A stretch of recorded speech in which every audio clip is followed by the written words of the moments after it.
ہم اگر دنیا کی تاریخ کھنگال لیں تو کوئی مثال ایسی نہیں ملے گی جو مکہ میں ہوئی تھی۔ یہ معمولی اختلاف نہیں تھے، یہ ذاتی رنجشیں نہیں تھیں، یہ قتل کے منصوبے تھے، جنگوں کے اعلان تھے اور نسل در نسل کی دشمنیاں تھیں۔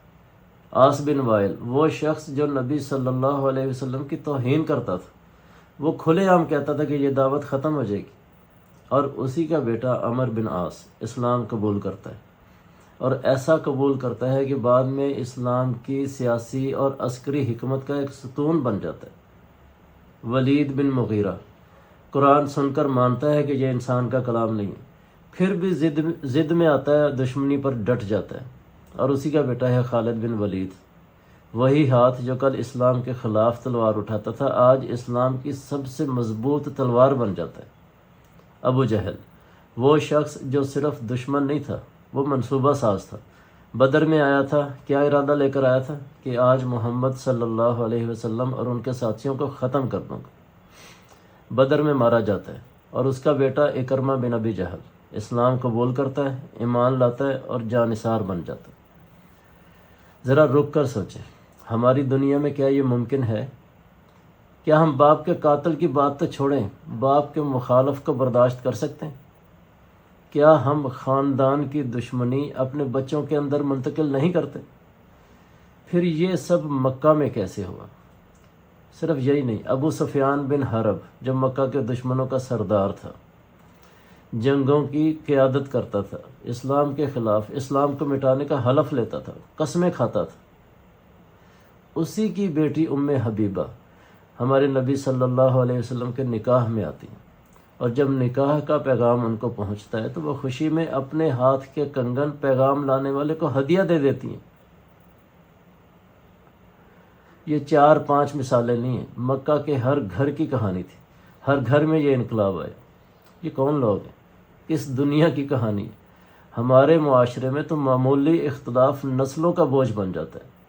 یہاں خون، جنگ، قتل، سب کچھ ہونے کے باوجود دل صاف ہو گئے۔ اصل مقصد یہ واقعات بتانا نہیں ہے کہ یہ ہوا، اصل مقصد یہ سوال ہے کہ یہ سب ممکن کیسے ہوا؟ کیا یہ کوئی سیاسی مفاد تھا؟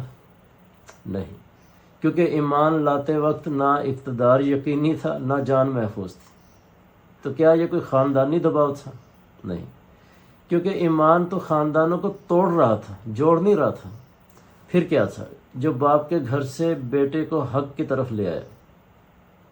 بیٹی کو باپ کا باغی بنا دیا، باپ کے دشمن کی بیوی بنا دی، بھائی کو بھائی کی، باپ کو بیٹے کی تلوار کے نیچے کھڑا کر دیا۔ وہ ایک ہی چیز تھی، وہ ہمارے نبی صلی اللہ علیہ وسلم کا کردار تھا۔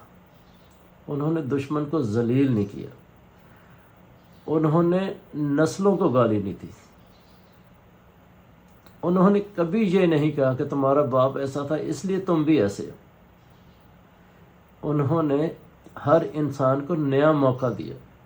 انہوں نے یہ نہیں پوچھا کہ تم کہاں سے آئے ہو، انہوں نے پوچھا کہ تم اب کس کے لیے کھڑے ہونا چاہتے ہو۔ اسلام باپ کے گناہ بیٹے کو نہیں دیتا۔ اسلام یہ اعلان کرتا ہے کہ کوئی بوجھ اٹھانے والا کسی دوسرے کا بوجھ نہیں اٹھائے گا، اور ہمارے نبی نے صلی اللہ علیہ وسلم نے اس اصول کو دنیا کے سامنے کر کے دکھایا۔ اسی لیے دشمنوں کے گھروں سے اسلام کے محافظ نکلے۔ یہ کوئی وقتی انقلاب نہیں تھا، یہ اندر سے ہونے والی تبدیلی تھی۔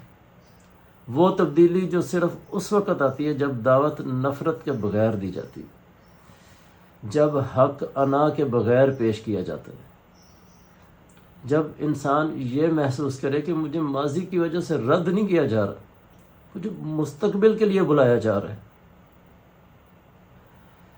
یہی وجہ ہے کہ وہ لوگ بدلے جنہیں بدلنا ناممکن تھا، اور آج ہم چھوٹے چھوٹے اختلافات پر ایک دوسرے کو ہمیشہ کے لیے کاٹ دیتے ہیں۔